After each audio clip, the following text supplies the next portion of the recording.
Giselle, ibigay sa'yo!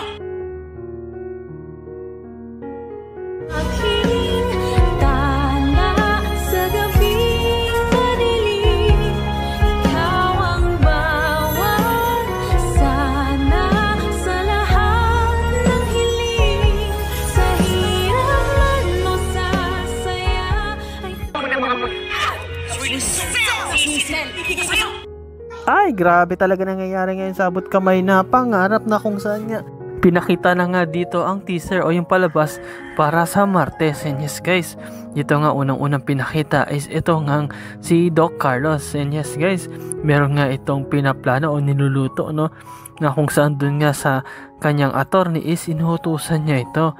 Yes guys, mayroon nga siyang ibinigay pa na donation daw, no, na kung saan nga yung donation na to is mukhang pera o isang malaking pera. Kaya nga mismo yung attorney niya is sinabi niya na ako ang bahala. Actually sinabi pa ni Doc Carlos na itong donation ko ang bibigay sa'yo at sana hindi ako o hindi madawit ang pangalan ko sa anumang kaso. At sabi nga mismo ng attorney niya na huwag ka mag-alala Doc, ako ang bahala sa'yo dahil sa mga donations mo, maaasahan mo ako dyan at sigurado na wala makakalam o makakahalata sa'yo na kasama ka dito sa kaso na ito o kung ano pa mang kaso na darating. Ngunit dito nga ipinakita na habang nag-uusap tong si Carlos at yung attorney niya is pumasok dito yung secretary. Yes guys, nagmamadali ito at tila natatakot din kasi nga meron daw bisita si Doc Carlos at ito nga si attorney, no, na kung saan sabi nga ni attorney, oh bakit ka pumasok, anong dahilan? Sinabi naman ng secretary na pasensya na kayo attorney pero meron pong gusto talaga na pumasok dito at actually nandun nga siya sa labas at tila nagwawala.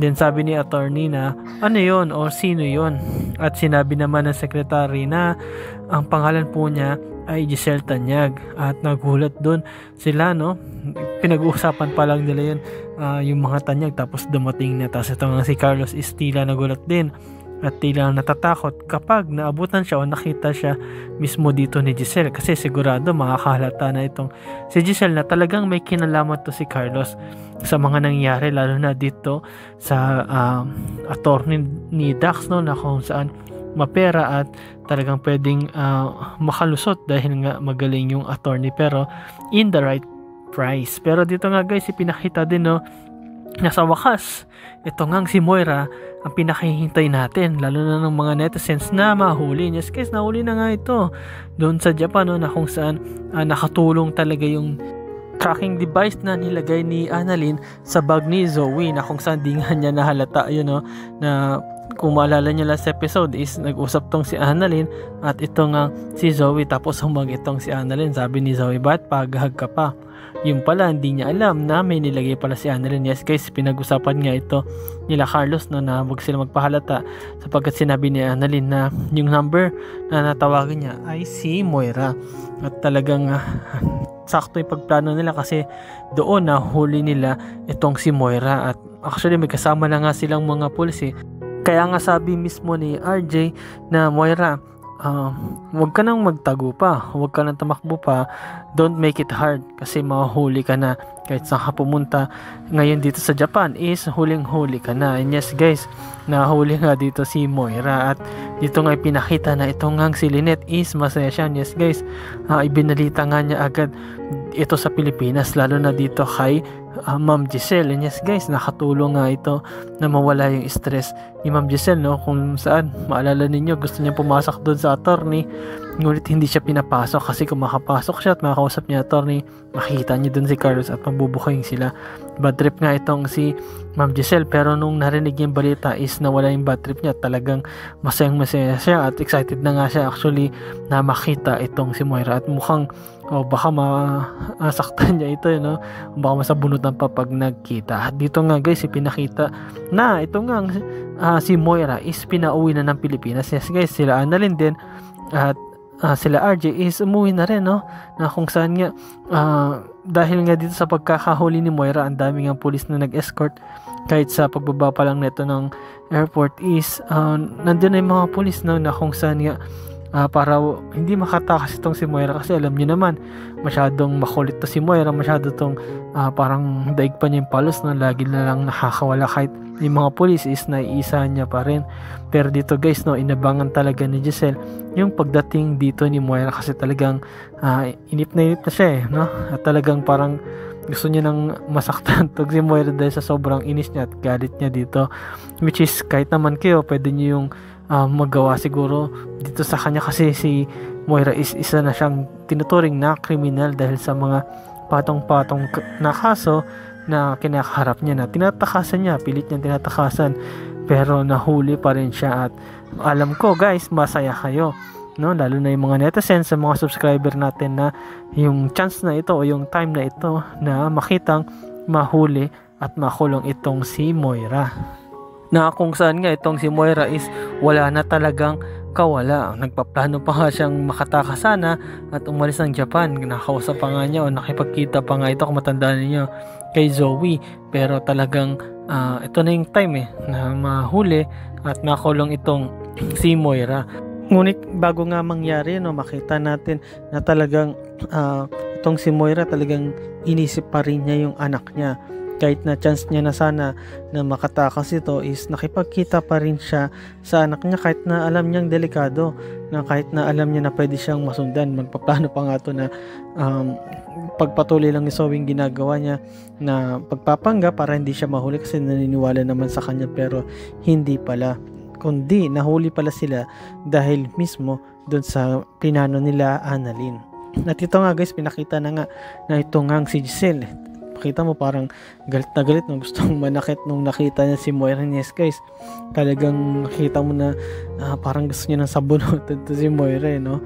Kasi nga talagang gigil na gigil siya dito. At nung lumapit nga itong si Moira sa kanya, ginawa ni Giselle is talagang pinasalubungan niya ito ng sampal. Yes guys, talagang tabi yung mukha ni Giselle, no? At talagang kita mo galit na galit to kay Moira, no?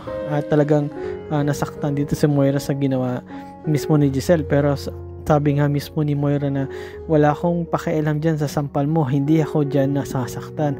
Ngunit sinabi nga dito mismo ni Giselle na hayaan mo, yung kamay mo na yan is sigurado na mamaya lang is mahawakan na ang selda, na kung saan doon ka na mabubulok at doon ka na mag-i-stay ng matagal. Yes guys, mahirap kasi lusutan itong kaso ni Moira, kasi kidnapping yun, and at the same time marami ring ebidensya na nagtuturo na siya nga yung gumawa o siya yung mastermind. At meron din na witness na kung saan nga yun nga ay si Dax, na malaking ebidensya rin yun na para makulungan o makulong itong si Moira. At dito nga guys, habang sinasabi yun ni Giselle, no, ito namang si Moira is sumasagot pa rin, no?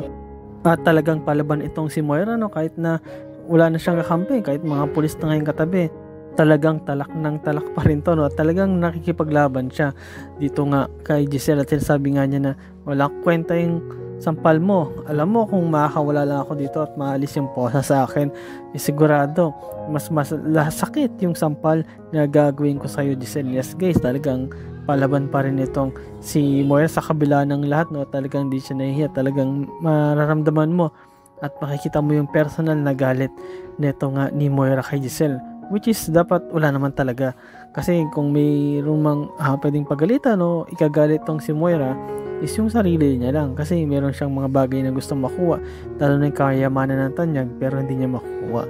Kaya ginagamit niya rin yung anak niya para mismo na makuha yung kapangyarihan at yung kayamanan ng Tanyag, no? Pero ito nga, makita mo talagang palaban din tong si Giselle, hindi siya talaga natatakot, lalo na pag dito kay Moira, talagang gagawin niya lahat, no? Kung kailangang sabunutan, lalaban yan Kung matandaan nyo noon, sinabunutan niya na itong si Moira at kawawa, kasi mas malaki, mas matangkad do si Giselle mismo kaysa kay Moira. Pero yun nga guys, no, sinabi nga ni Giselle dito kay Moira na sige, magsalita ka lang, pero sigurado at sisiguraduhin ko habang buhay kang makukulong na sa kulungan at habang buhay ako. Yes guys, talagang ganun yung pagkakasabi ni Giselle. At itong mga polis is nagpatuloy na sa paglakad at pag-escort kay Moira hanggang dun nga travel papunta sa presinto. At sumunod na nga rin dun sila Giselle para tignan at make sure na makulong nga itong si Moira. Pero abang natin bukas guys kung ano talaga yung mangyari, no?